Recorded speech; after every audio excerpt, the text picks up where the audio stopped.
further ado, we shall begin with the first debate, which is between Allen and Powell.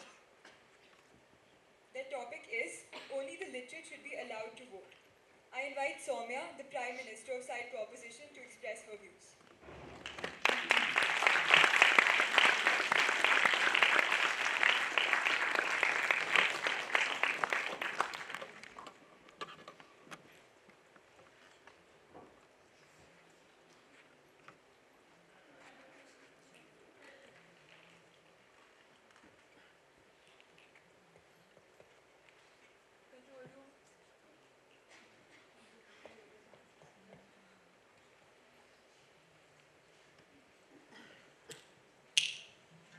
Of the chairperson. Ladies and gentlemen, today we address a very uncomfortable yet very essential question. Should the ability to read and understand be a prerequisite for the privilege of voting? Picture this: a nation where complex issues, from economic policies to international relations, are decided by individuals who may not comprehend them at all. Why, in an age where literacy is the gateway to knowledge, should we entrust the democratic system of our country to the whims of people who can't even read the instructions on the ballot paper? A very good afternoon to the House at large. Today, as the Prime Minister of Side Proposition, it is my responsibility to define the key terms of this debate. The first one being literate. Now, panel, literate is any person who is well educated or is having or showing an extensive knowledge, learning or culture.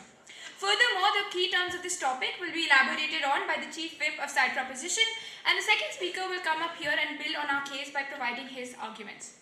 Now, allow me to begin by drawing your attention to a very simple truth. Ladies and gentlemen, voting is not merely a right.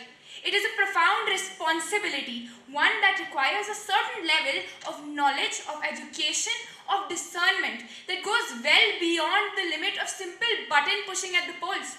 Ladies and gentlemen, it is how we choose those entrusted with the keys to our economy, our healthcare, our security, and our very futures. It is, in essence, the act of weighing competing visions for society and selecting the best. And so I ask, how can we, in good conscience, possibly give this responsibility to someone who may struggle to read the very policies they are voting on, ladies and gentlemen? Now, before you gasp in outrage, let's get logical. Voting, at its core, is not merely about just ticking a box. It's about making informed choices. Can we honestly expect informed choices from someone who cannot even engage with the most basic issues at hand? If someone cannot even read the daily newspaper, how can they possibly grasp the nuances of climate change policy or tax reforms for that matter? Panel, let's get one thing clear. Today, this argument is not about excluding people. It's about elevating the standards of electoral participation. We need to make sure that voters have the right tools to make informed decisions rather than offering them up as fodder for whoever can serve the best story. After all, if we demand licenses for driving and if we demand certificates for practicing law, if we demand training for any skilled job, we should definitely demand the same level of preparation for something as significant as choosing our leaders, ladies and gentlemen. With this, I rest my case. Thank you.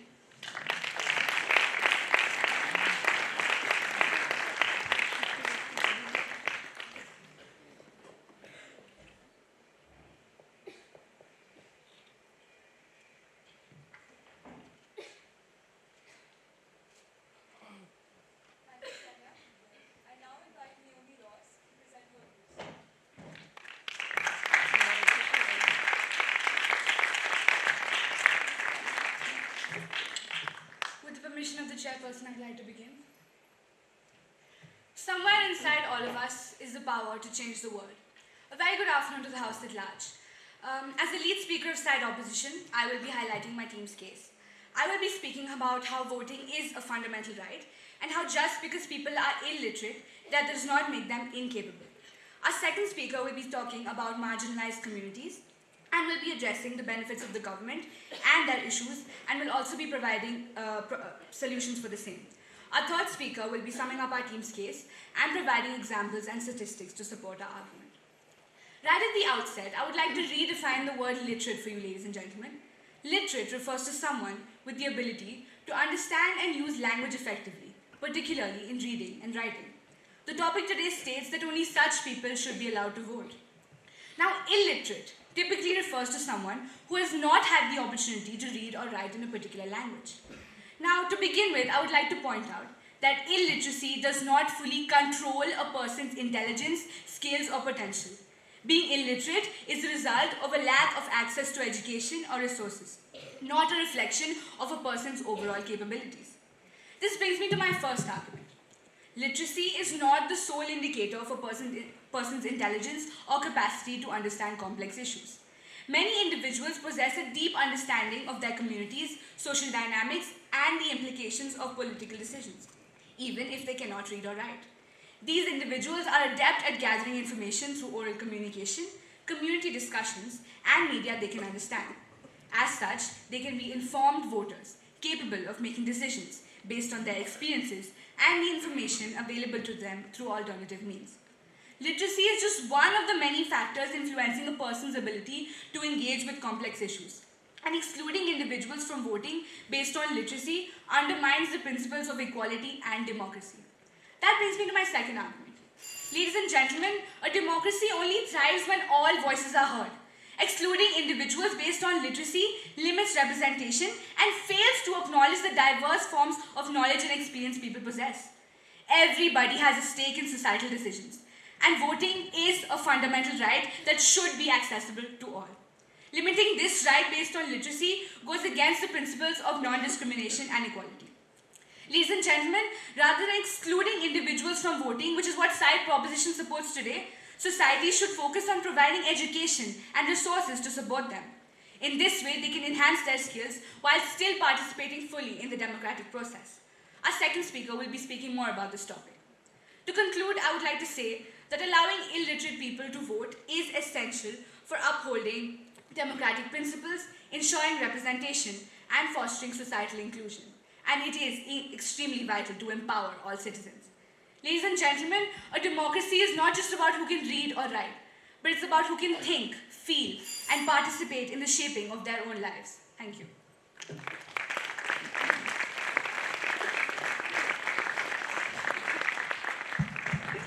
Thank you, Naomi.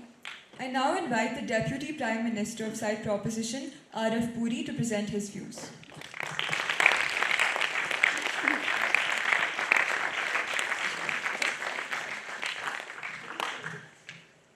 With the permission of the chair. The ignorance of one voter in a democracy impairs the security of all. John F. Kennedy. A very good afternoon to one and all present here. Today, as the second speaker of the side proposition, it is my prerogative to build on my team's case and prove to you how the motion stands strong. In order to do that, I shall provide three constructive arguments. Now, I know what you all might be thinking. Shouldn't voting be for everyone? Well, let's think about that for a moment. Do we hand a surgeon's scalpel to anyone who thinks they might fancy a triad surgery, or perhaps let non-swimmers join the Olympic diving team? Of course not. So why would we hand over our reins of democracy to people who can't even read the policies they are voting on? This brings me to my first argument. Consider this, ladies and gentlemen, nearly half of the adults in some countries believe that the earth might be flat. Yes, you heard me right. And let's not pretend they arrived at this conclusion by reading NASA's latest reports.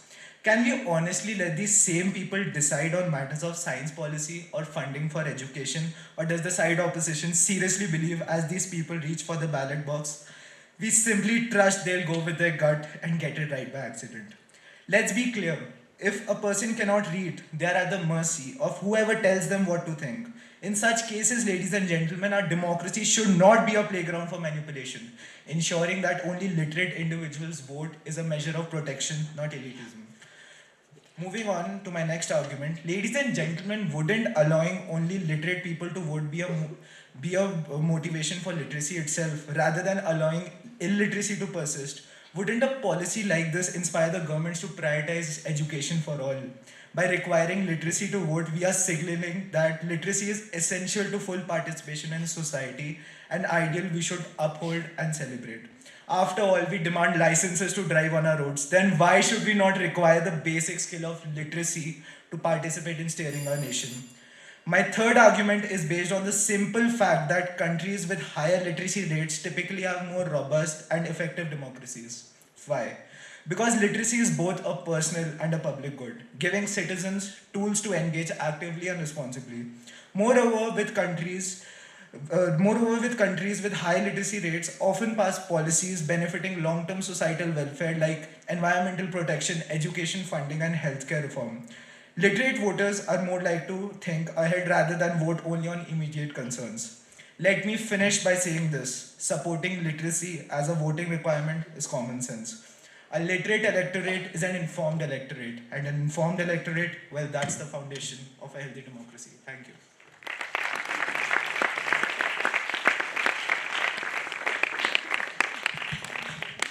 Thank you, Arav. I now invite Ishita Maleta, the Deputy Leader of Side Opposition, to present her views.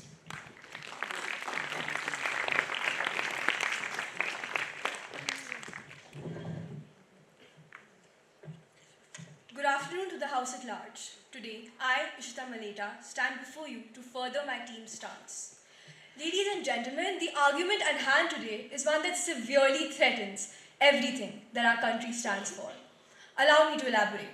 The preamble to the Indian Constitution states that it aims to secure justice, social, economic, and political rights for all citizens. It aims to secure equality of status and opportunity for all citizens. I would like to again place emphasis on the words all citizens, which, dear audience, refer to illiterate people as well as literate. We must not behave ignorantly towards our constitution, one that is the foundation of the democratic country we live in today. One that was formed for the sole purpose of ensuring a socially just and equal nation for succeeding generations. While literacy does aid in information gathering, it is not the sole determinant of informed decision making. In fact, in a country like India, where the illiterate constitute a fair amount of the population, we must not fail to acknowledge that the marginalized communities are the ones most affected by political issues. They are the ones directly impacted by affairs of the state, and to exclude them from the voting of the very same is absolutely ridiculous. Side proposition, I have been listening to your concerns, which is why I would now like to bring to light how including illiterate voters is in reality highly advantageous to the government. Their participation can lead to invention of policies that address the specific needs and concerns of marginalized communities. Hence, addressing the specific needs and concerns, hence broadening the democratic process and ensuring a more representative and holistic government for all. What more could one possibly ask for? As a matter of fact, encouraging political engagement can in turn motivate individuals to seek literacy and improve their lives, resulting in higher literacy rates, leading to a more developed and well-educated India. I would like to conclude my speech by asking side proposition a question. How hypocritical is it to expect them to abide by the same laws and rules that we do, to require them and hold them accountable to follow every regulation to the same degree as the rest of the country, but to strip them of their very dignity by deeming them to be unfit to vote, simply because of unfortunate circumstances which have led them to not be as educationally privileged as you and me. On account of that, I would like to rest my case but not my cause. Thank you.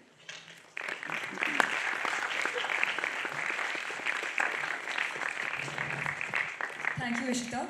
I now invite Manya Singhal, the Chief Whip of Side Proposition, to present her views.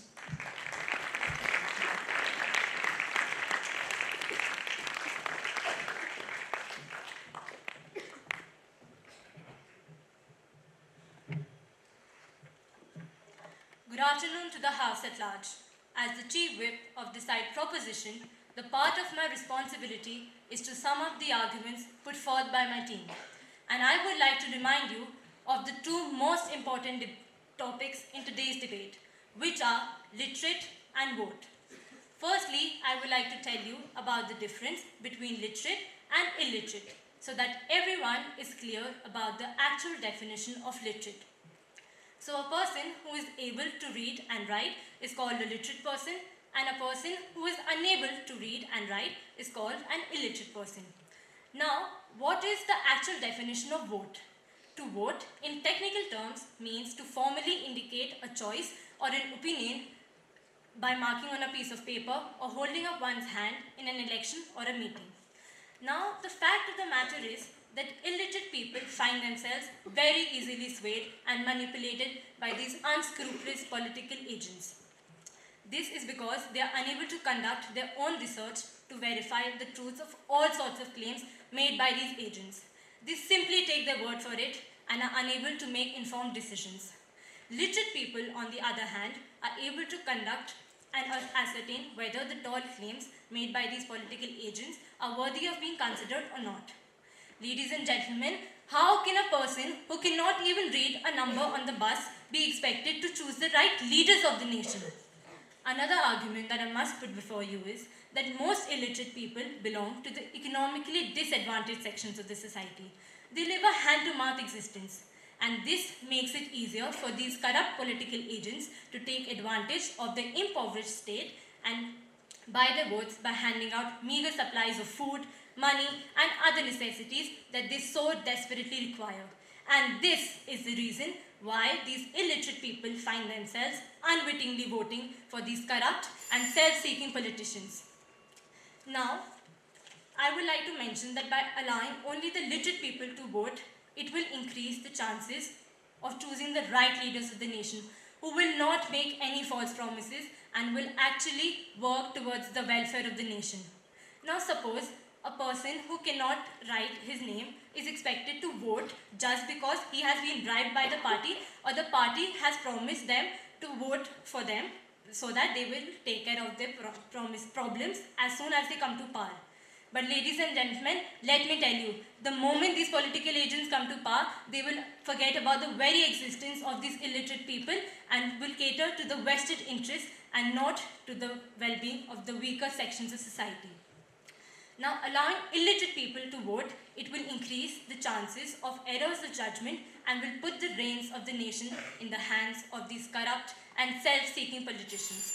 Is that what we really want? Is that what our country really needs? I urge all of you to ask yourselves this very pertinent question. Thank you.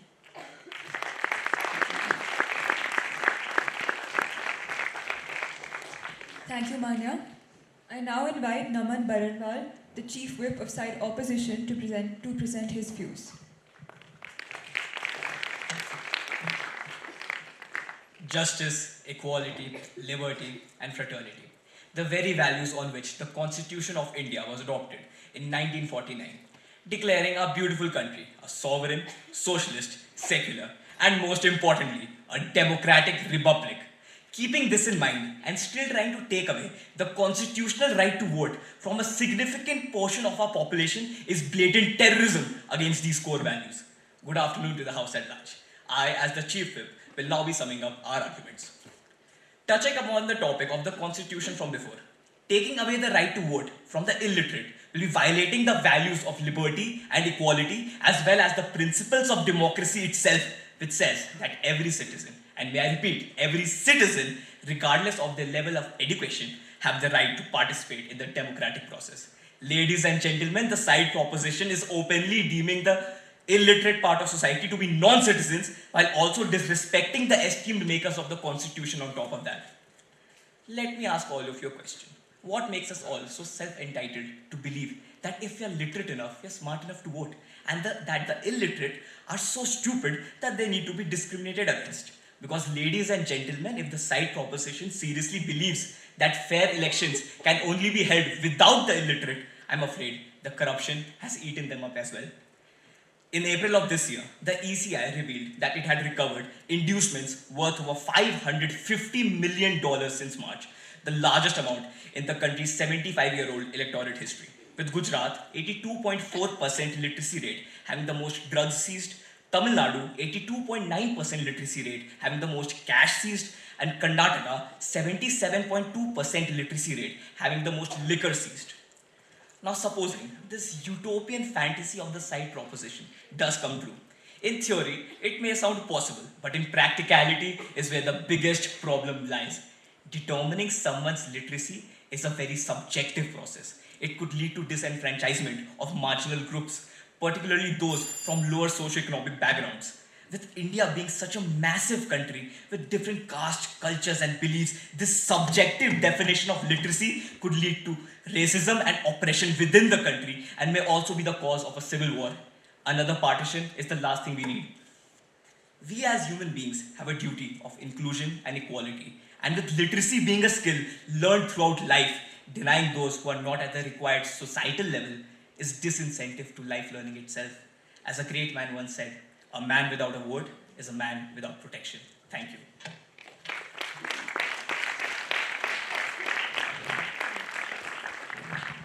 Thank you, Naman. I now invite Naomi Ross to present her reply speech.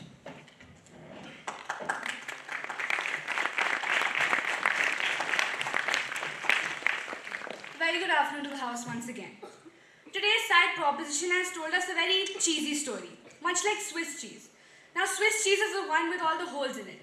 Now, allow us to tell you the full truth, filling in all the holes that side proposition conveniently forgot. Now, we stated that voting is a fundamental right that is essential for democracy, as it empowers individuals to influence decisions that affects their lives and communities. Now, a side proposition mentioned that we are putting our country into the hands of the people who can't even read. Now, ladies and gentlemen, it is important to recognize that illiteracy is not equal to a lack of understanding.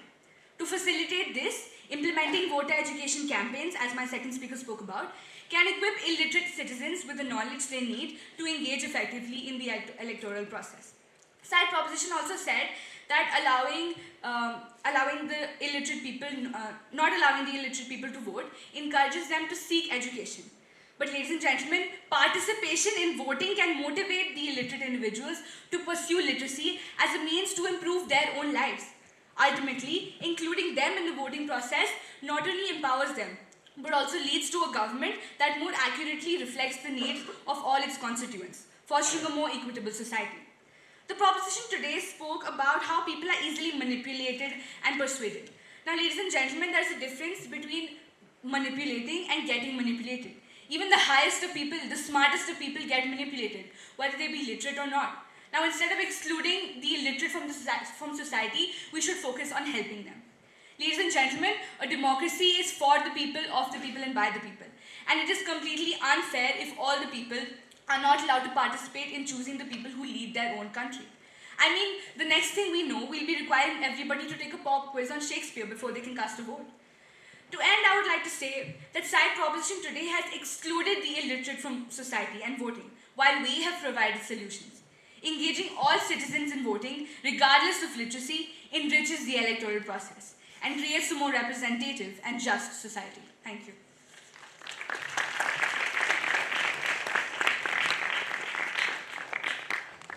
Thank you, Naomi. I would like to remind the participants that they are not to make comments on the way an individual speaks, so please keep that in mind. I would now like to invite Soumya Gupta to present her reply speech.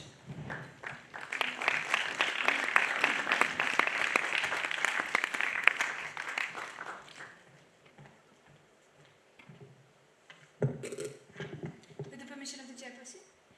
A very good afternoon to the House at large again. Now, ladies and gentlemen, unlike side opposition, I will not compare their arguments to a piece of cheese, and let's get logical straight away. Now, panel, the first flaw in their argument that I would like to point out today is the fact that they kept on talking about the constitution. Now, panel, we have to focus here that the people and the way side opposition focused on constitution, we are talking about people who cannot possibly even read that same constitution, and side opposition today comes and speaks about how we should give the same people the right to vote. Now, coming to the second point they put up, panel, marginalized communities and illiterate people are not the same thing. We need to understand that there's a difference between marginalized communities and illiterate people. The fact that side opposition so daftly put them together is a sign of blatant ignorance on their hand. Now, let's talk about what the second speaker spoke. She came up here and said that all citizens should be given the right to vote. Now, panel, if we're talking about all citizens, well, let's give everyone from the age of 3 to 18 also the right to vote. If that's what they want, we need every citizen to vote. I think we should include people who are minors as well, because that's equivalent to letting illiterate people vote. Now they also talked about the fact that if we do not allow illiterate people to vote, that's excluding illiterate people. Now panel, I clearly mentioned in my debate that this debate is not about whether we are excluding people or including people, but it's about elevating the standard of electoral participation.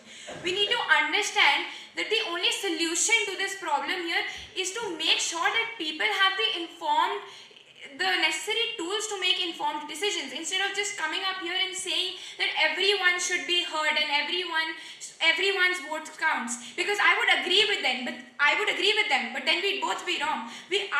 Panel, it's very tempting to argue that every voice should be heard and every vote counts, until you realize how easily illiterate populations can be manipulated. Panel, we need to understand that politicians thrive on this.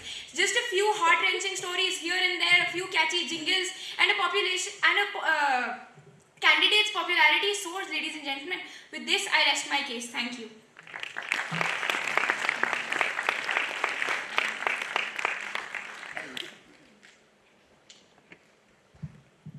Thank you, Soumya. Thank you, Alan and Pal. I request you to